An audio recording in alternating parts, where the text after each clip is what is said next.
Hello friends, welcome back to my channel. तो जैसा कि लास्ट एपिसोड के एंड में हमने देखा था कि दोनों बहनें टैरो शॉप के बाहर वेट कर रही होती हैं, क्योंकि आज उन आंटी ने वापस आना होता है।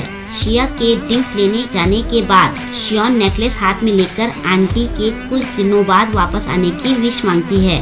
नेक्स्ट डे क्लास में पढ़ते हुए शिया के पेट से बहुत जोर से आवाजें आ रही होती हैं और ये आवाजें सुनकर सब हंस रहे होते हैं। टीचर के जाने के बाद हे जियोंग शिया से कहती है कि कुछ खा लो, सुबह से तुम्हारे पेट से ये आवाजें आ रही हैं। शिया मन में सोचती है कि शियोन का पेट इतनी आवाजें कैसे कर सकता है, ये मेरे से बिल्कुल अलग है।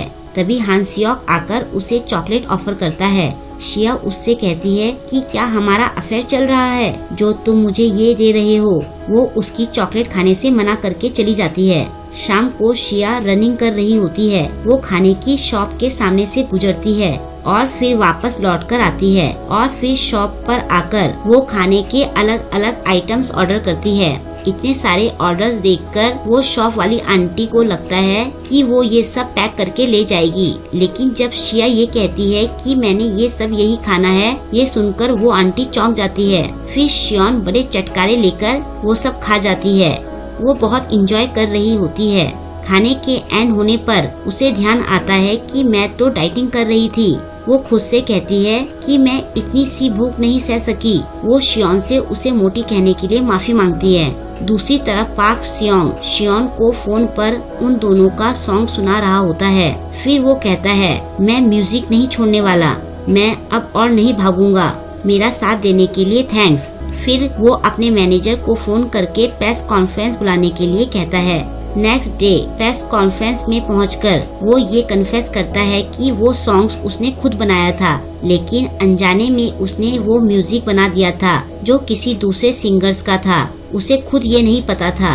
बाद में मुझे उस सिंगर की सीडी अपने कमरे में मिली। मैं अपनी गलती मानता हूँ। मुझ पर अच्छा म्यूजिक बनाने का बहुत प्रेशर था, लेकिन मैंने कभी इस वजह से किसी का म्यूजिक नहीं चुराया। ये सब मेरी भूल की वजह से हुआ है। मैं उन सभी लोगों से माफी मांगता हूँ जिन्हें मैंने डिसअपॉइंट किया है। तभी वहाँ मौजूद सभी रिपोर्टर्स को शियोन और पार्क सियोंग के रिलेशन से जुड़ी न्यूज मिलती है। किसी रिपोर्टर ने उन दोनों की साथ में फोटो खींचकर न्यूज के साथ ऑनलाइन डाल दी होती है। सब रिपोर्टर्स पार्क सियोंग से उसके और शियोन के रिलेशनशिप पर सवाल पूछने लगते हैं। पार्क सियोंग वहाँ से चला जाता है।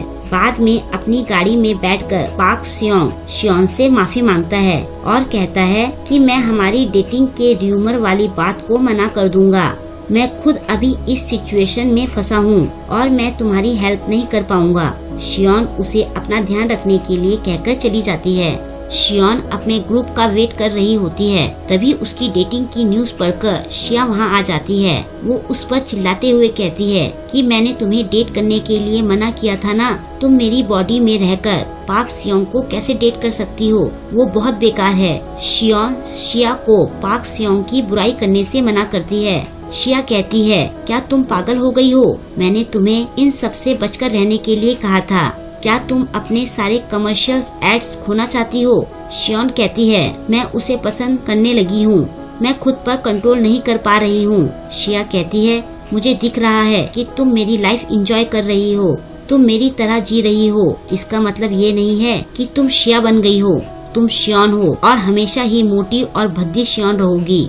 शियोन जवाब देती है लेकिन वही मोटी और भद्दी शियोन इस वक्त तुम हो, जिसका मजाक तुम रोज बनाती थी, जिसकी इंसल्ट तुम रोज करती थी। अब तुम खुद वही बन गई हो। ये सुनकर शिया अपना कंट्रोल खो देती है और शियोन के बाल खींचने लगती है और कहती है मेरी बॉडी मुझे अभी वापस दो। शियोन भी उसके बाल खींचने लगती है।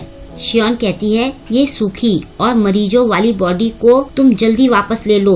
दोनों ऐसे ही लड़ रहे होते हैं। शियोन कहती है मुझे लाइव रेडियो ब्रॉडकास्ट के लिए जाना है, मुझे छोड़ो।